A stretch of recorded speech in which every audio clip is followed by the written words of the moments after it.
Comment a été l'immobilier en juin 2025? C'est ce qu'on va regarder aujourd'hui.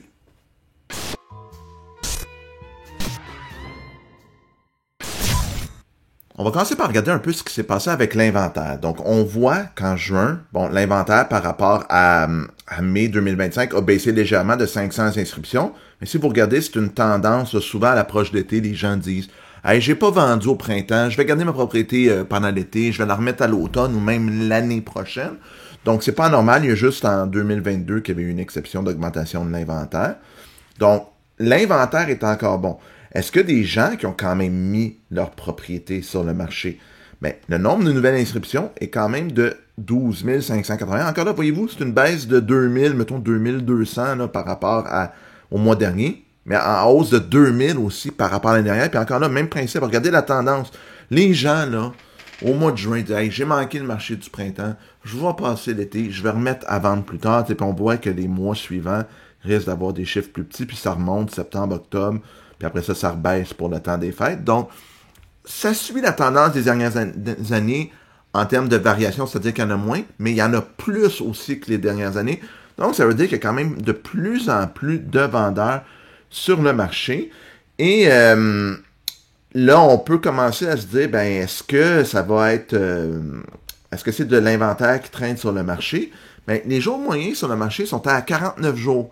Puis on le voit, c'est quand même assez bas comme chiffre. Là. Il y a 2 fois, en 2021-2022, pendant les années folles, que c'était pas aussi bas. Donc, ça veut dire que ce qu'il y a sur le marché, ça fait pas si longtemps que c'est là. Il n'y a pas d'inscription là, en moyenne qui traîne pendant des mois et des mois. Il y en a toujours, là, mais cette moyenne-là tend à diminuer. Mais est-ce que ça se reflète au niveau des ventes? En parlant des ventes, encore là, il y a eu 7500 ventes au mois de juin. C'est moins que le mois de mai, c'est moins que le mois d'avril. Mais tu sais, regardez les autres années, c'est la même chose en général. Là, le mois de juin, il y a une diminution par rapport à mai et les autres mois. Là, il peut y avoir des exceptions, là, mais en général, c'est ça. Puis encore, 850 ventes de plus que l'année dernière. Donc, les ventes sont vigoureuses. Il y a plus d'inventaire, mais il y a plus de ventes. Ça veut dire que le marché n'est pas tombé totalement à l'avantage des vendeurs. Le marché est encore vigoureux en termes de vente. Pour ce qui est des prix, pas prix demandé, mais prix de vente médian, 542 000. C'est quand même une hausse de 42 000 par rapport à l'année dernière. Donc, on est rendu autour de 8 puis les mois d'avant, c'était 9-10 Donc, il y a encore une augmentation des prix médians, mais c'est moins grand. Puis regardez dans les 3 derniers mois, là, 5,39, 5,40, 5,42. Tandis que les autres années, oui, il y avait des variations un peu plus grandes, là, mais on sent, là, puis là, c'est la question que je me pose, est-ce que cette tendance-là va se continuer avec des hausses tranquilles jusqu'à la fin de l'année? Parce que 2000 $ par mois, c'est rien, c'est à suivre.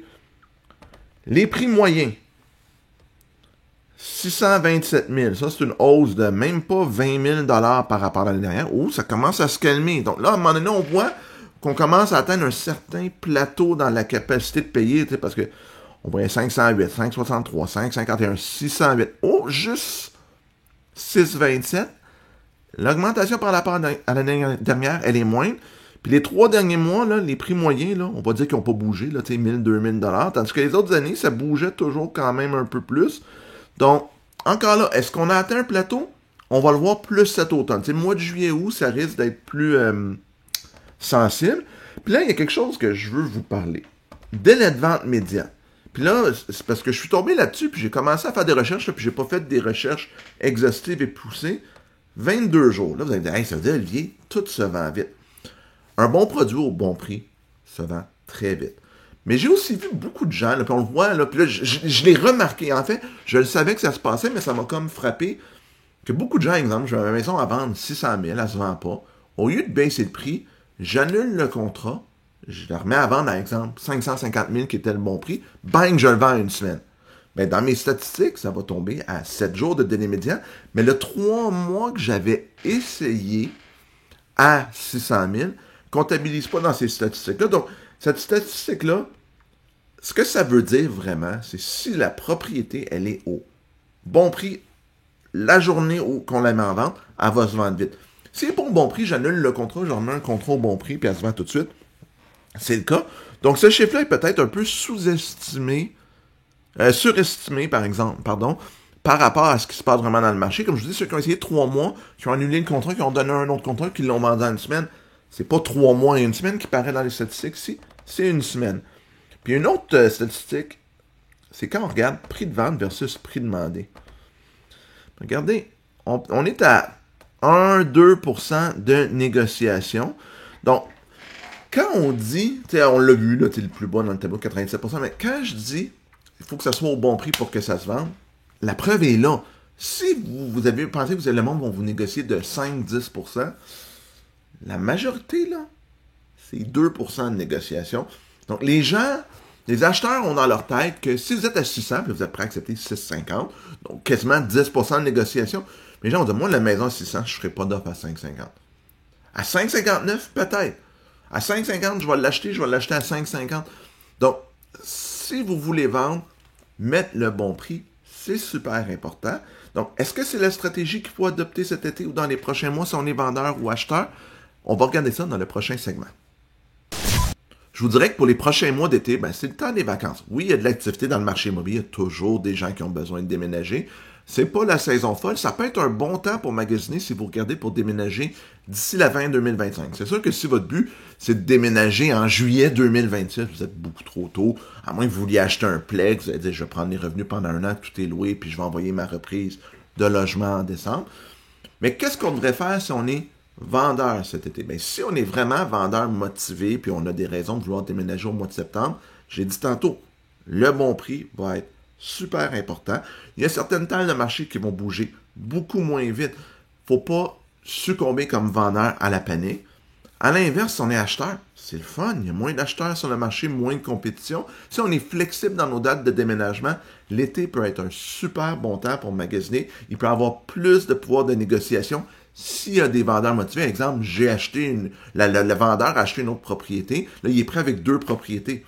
Il va peut-être accepter 10-20 000 $ de moins que la valeur marchande de la propriété. C'est 1, 2, 3% de moins parce que ça va le soulager de ce stress-là. Donc, comme acheteur, vous avez peut-être une opportunité là dans le marché cet été, si vous voulez faire un move, de profiter d'un certain rabais. Là. Vous ne négocierez pas un prix 20% moins cher que ce que ça vaut. Les vendeurs ne sont pas là, mais 1, 2, 3%, 10, 15, 20 000 $, comme je dis toujours à la blague, c'est beaucoup d'argent. Si vous me dites que c'est pas beaucoup d'argent, là, ma main est là, mettez-moi 10 000 ici, moi je vais le prendre, je considère que c'est beaucoup d'argent. Donc, soyez alerte, il va y avoir des bonnes opportunités dans le marché cet été. Qu'est-ce qu'on surveille cet été? Toutes les histoires de politique tarifaire, de récession, ça va-tu bien, ça va-tu mal? C'est pas clair encore, mais je pense pas que cet été, il va y avoir des mouvements majeurs, ça va plus arriver cet automne. Peut-être qu'il va se passer quelque chose là, le 15 juillet, puis on va dire, oh boy, ça change toute la dynamique. Faut être alerte, surveiller ça, qu'est-ce qui se passe. Mais à court terme, pour les prochains mois, il devrait y avoir peu de changements majeurs dans le marché immobilier. Mais comme je disais dans le segment précédent, c'est peut-être un moment aussi de saisir des bonnes occasions pendant qu'il y a moins de compétition pour les acheteurs, et pour les vendeurs motivés, de trouver les bons acheteurs qui veulent acheter, qui sont prêts à vous aider à concrétiser votre projet immobilier. Ça peut être ça. Mais pour le moment, on surveille les politiques économiques, qu'est-ce qui va se passer. Je ne pense pas qu'il va y avoir de mouvement majeur dans les taux d'intérêt, au moins avant l'automne. Puis on va voir s'il y a un impact des tarifs, mais ça fait plusieurs mois que je parle de ça. Puis pour le moment, au Canada, je vous dirais que le marché de l'emploi commence à être plus difficile, mais c'est pas encore catastrophique. Je pense pas que c'est qu'au courant de l'été qu'on va voir des grandes choses, mais cet automne, ça se peut que des employeurs disent l'économie, les tarifs nous a fait mal, on coupe 10% de notre main-d'œuvre. Puis là, ça pourrait avoir un impact sur le marché immobilier. Donc, surveillez ça dans les prochaines semaines, les prochains mois. J'espère que vous avez aimé la capsule. Si c'est le cas, faites un pouce en l'air. Ça serait super apprécié. Abonnez-vous à la chaîne. On va continuer à mettre du contenu immobilier régulièrement. Puis on se revoit la prochaine fois pour notre capsule. À bientôt tout le monde!